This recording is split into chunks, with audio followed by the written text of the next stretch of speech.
This is Joel bringing you a message of the infinite way. Today I would like to bring you an idea that has been very much in my thought lately. It has to do with judging by appearances. As you know, all of our discords, every inharmony of human experience, is caused by the state of mesmerism that binds us to the world of appearances. Now this statement must be understood. In the ordinary sense of the word, we watch a person deriving their income or their supply from some particular avenue or channel. And if we note that this particular channel or avenue is closed, we feel concerned for the individual and wonder where their next supply or business or home will come from. In the same way, if we watch the fruit being taken from the tree and have no knowledge of the principle of supply operating as the life of the tree, we might be concerned for the future supply of fruit. In other words, if we judge life from what we behold with our 5 physical senses, we are hypnotized to the world of appearances, and we are thereby in bondage to person, place, and thing. As we become unhypnotized or dehypnotized, so that we do not look at the world as it appears to be, we find an entirely different situation. I would like to use the illustration of the theater. Let us suppose that we are in a theater watching the performance, and we have observed the villain doing his worst and have developed a concern for what he will do to the hero and the heroine in the next act. However, if we are theater-wise, we will not be concerned about the villain in the piece, since we know that there is a greater authority, that is, the author of the play. The villain, in and of himself, cannot be a villain. The villain, in and of himself, can do nothing to the hero or the heroine or to the action of the play. The author and the idea of the play in the consciousness of the author determines what the villain will do and what will happen to the hero and the heroine. Always remember that even the good characters in the play cannot be good any more than the evil characters can be evil. The determining influence throughout the play is the mind of the author. Once this is established in our thought, we do not look to the good characters or the bad characters for anything except the excellence of their performance. But the idea of the play is the activity of the mind of the author, merely expressed or carried out through the acting of the characters on stage. We might learn to adopt that method of looking at life in general. And instead of fearing what this person or circumstance or situation can do to us, and instead of being overly excited about the good that this one or that one may bring about in our experience, we might look behind the scene to the infinite invisible, which is the mind of the author, God. God is the author and finisher of our work, of our world. And if we look to God, the one mind, the infinite intelligence, and the divine love of this universe, we will find that regardless of what any individual or group of individuals may appear to be doing in any given moment, in the final analysis, the decision rests with the great author, God, the one mind and the one soul of the entire universe. Since God is the mind of individual man, it follows that man can only carry out the lines given him by the great author. Since the nature of that mind is love, truth, principle, it necessarily follows that only such qualities and only such activities can become a part of our universe. Right here, let me say that it is true that there are many people in the world who do not know that they receive their lines direct from the author, and that they are but the vehicles for the carrying out of the divine plan. And these people have set up the word I, or me, or mine, within themselves, and they live out from the basis of I, me, or mine, and thereby bring themselves ultimately to disaster, since no one in and of themselves can write their own part. It takes the mind of the great author, the great architect of the universe, to plan and to direct, and as we become obedient to that direction, we find our lives God-governed, harmoniously maintained and sustained. Here the question arises, but cannot these people who do not recognize God's government and who hold the issue of good and evil within themselves, can they not influence our experience and spoil our demonstration? The answer is no, they cannot. As we individually and steadfastly look to God as the author and finisher of our work, of our world, as we steadfastly hold to the truth that the government is upon his shoulders, and that the visible scene is but the idea of God made manifest, that the visible is but the plan and work of the great author and architect made visible as our individual experience, as we hold to this, all those who do not bring themselves under the divine law are either healed or removed from our experience.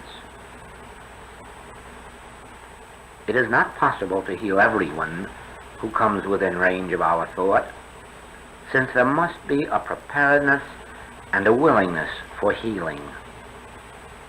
You will recall that the Master did not heal Judas, but Judas did not bring about the death of the Master, although eventually he destroyed himself. The Master survived the experience. In the case of Peter, even the Master could not prevent Peter denying him 3 times. But in the case of Peter, there was a healing.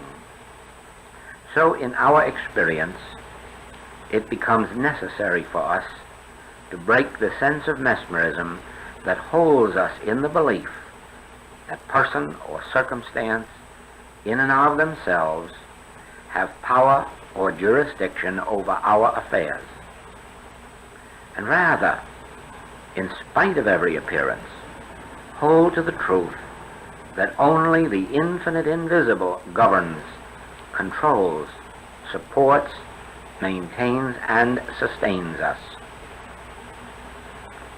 The infinite invisible, acting as man and circumstance, helps us to play our part in the play of life. Through this steadfast holding to the truth, those who become a part of our experience as family, friends, fellow citizens, either become healed and take their normal and natural place in our experience, or they are removed from the range of our experience, where they can have no further influence upon us or upon the harmony of our existence. Now remember this: God, the infinite invisible, is the creative principle of this universe. The universe shows forth the handiwork of God. It shows forth divine law and order. It shows forth the loving qualities, the spiritual activities.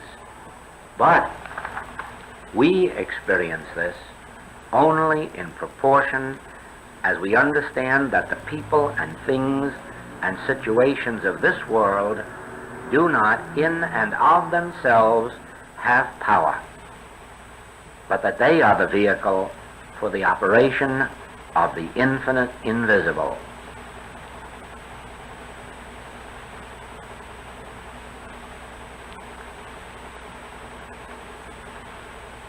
We may, of course, return to the illustration of the theater and remember that regardless of appearance, every character is showing forth the activity of the author, and that no character, no situation has within itself any element not given unto it by the author.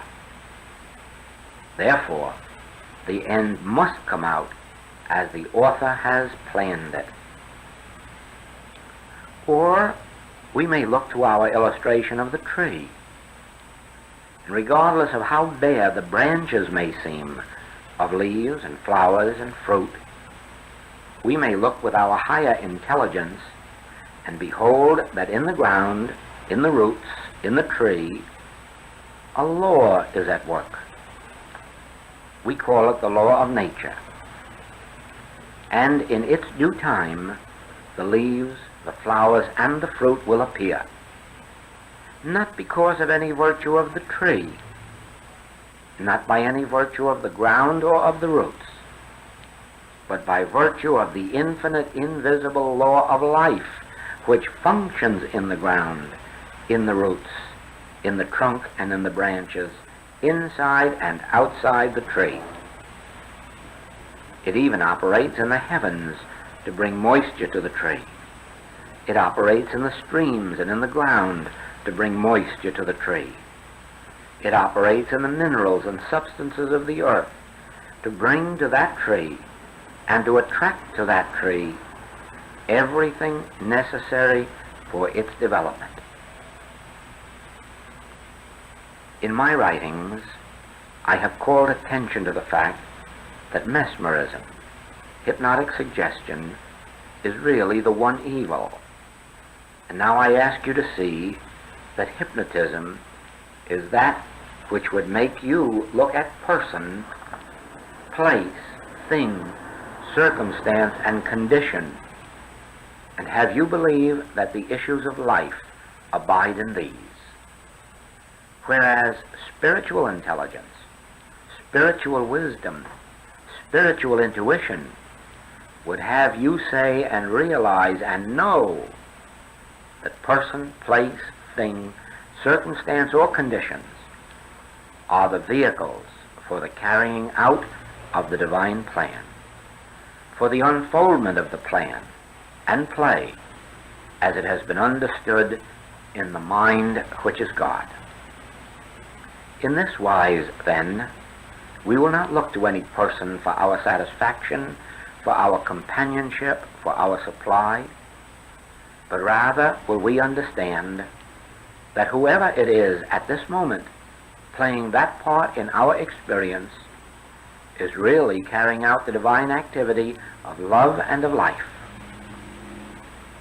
And should these for any reason be removed, the author of the universe has already provided another player for that part. Should we find any door of supply closed to us, we will understand that it is the activity of the mind of the author operating for the good of the entire play. Therefore, that the same mind has in advance provided another source, another avenue or channel for us. Dehypnotization consists of enjoying the visible scene, knowing that, unseen to the senses, hidden from the eye, is the divine source, the infinite invisible, the grand architect of the universe, the great author of the play of life. Every unpleasant person or experience plays a part in our lives. But until the time comes that we have learned the lesson not to judge by appearances, not to remain happy or unhappy by the outer picture, but to enjoy every experience through which we go, enjoying the beauties of nature, enjoying the love of friends and relatives, but always with the infinite invisible in our consciousness as the source of this good. Always remember, when seeing beautiful scenery, that it is the activity of the infinite invisible that is appearing to you as this beauty. Always remember, when you meet loving and kind friends and associates, when you meet with experiences of justice, benevolence, that it is the infinite invisible, the activity of the divine mind, that is appearing to you through these individuals or as these individuals. Whenever you meet with negative experiences, remember that these can only exist as the belief that the power lies within the person or circumstance. And as you correct this belief within you and understand that no individual and no circumstance and no condition in or of itself has such power over you, in that proportion do you become free of the discord and inharmony. You have the direct example of that in the experience of the Master, where he tells Pilate that Pilate has no power over him except that it come from the Father. Here you have the recognition that power does not lie in man. When these experiences of inharmony and discord appear, usually as some person or through some person, it becomes necessary to know that only the lines and parts written in by the great author have power, and that any other part or any other lines in the play or any other action not placed there by the great author is not power, has no means of maintaining or sustaining itself, and can have no effect upon our experience. So when some Pilate says, I can do this or that to you, or I can give this or that to you, or even I can withhold this or that from you, always remember that there is only one I that can do these things, and that I is God. The activity of the great I that I am. The I that is God. Only such activity can be brought to your experience and to fruition. No claim of an I, of a selfhood apart from God, can maintain itself, can do anything, or be anything, or cause anything.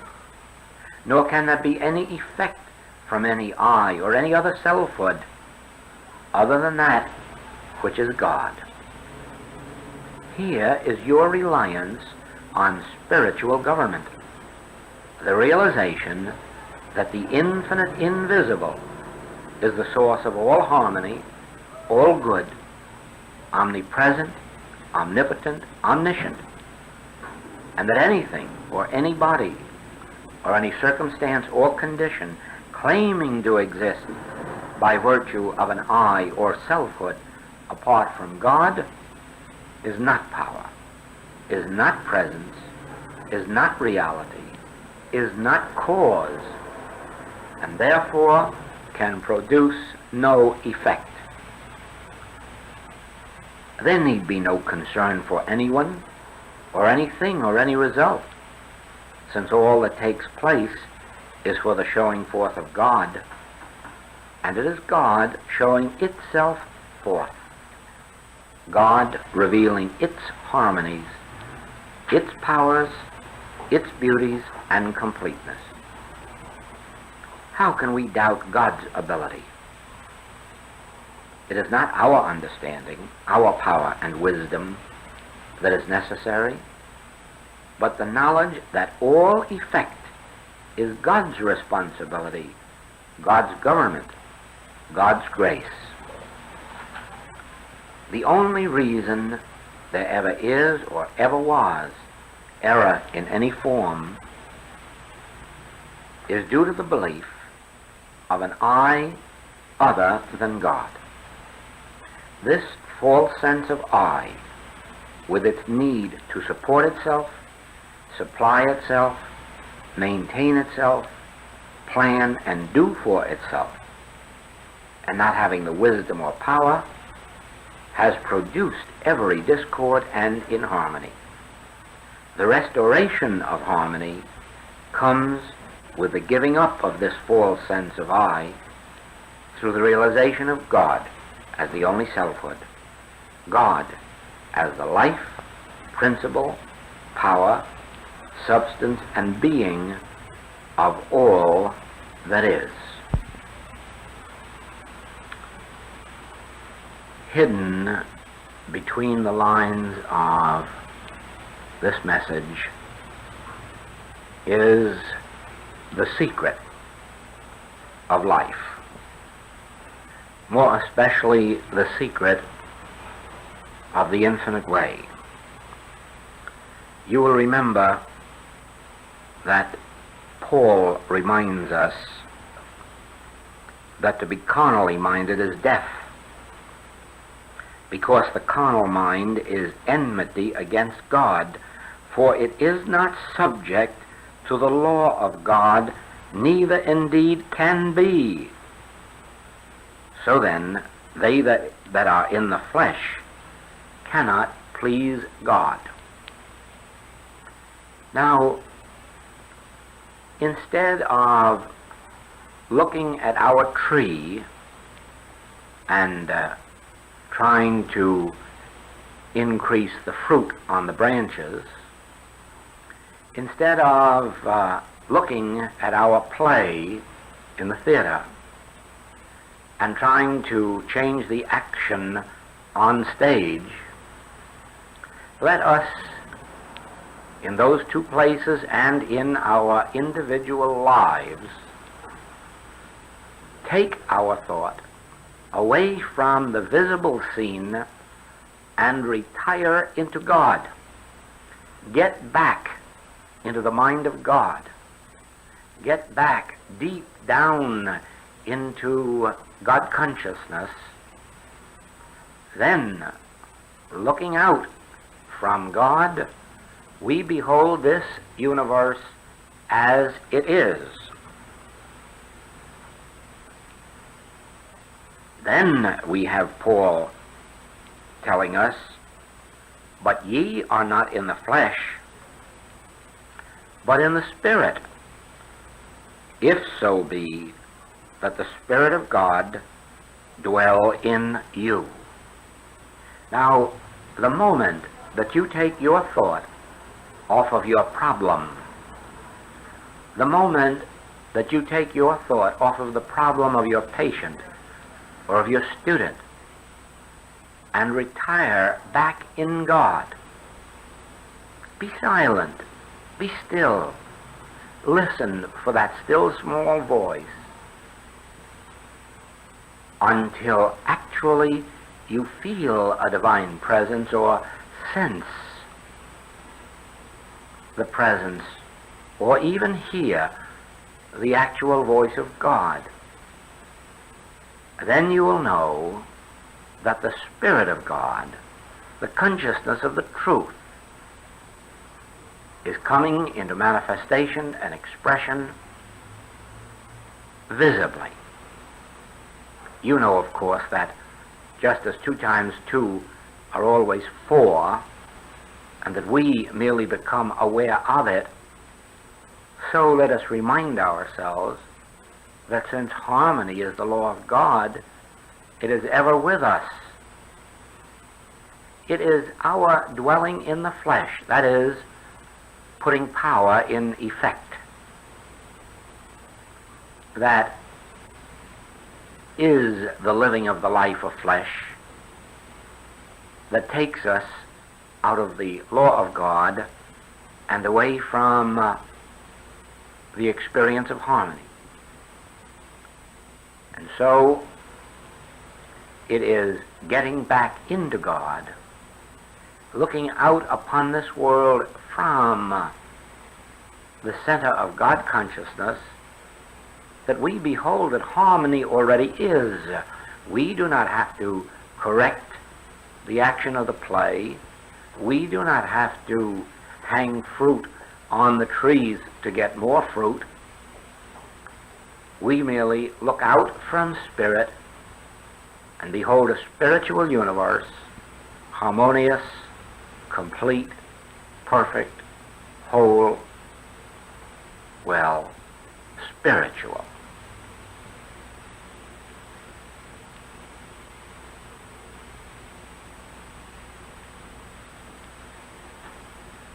This is Joel saying aloha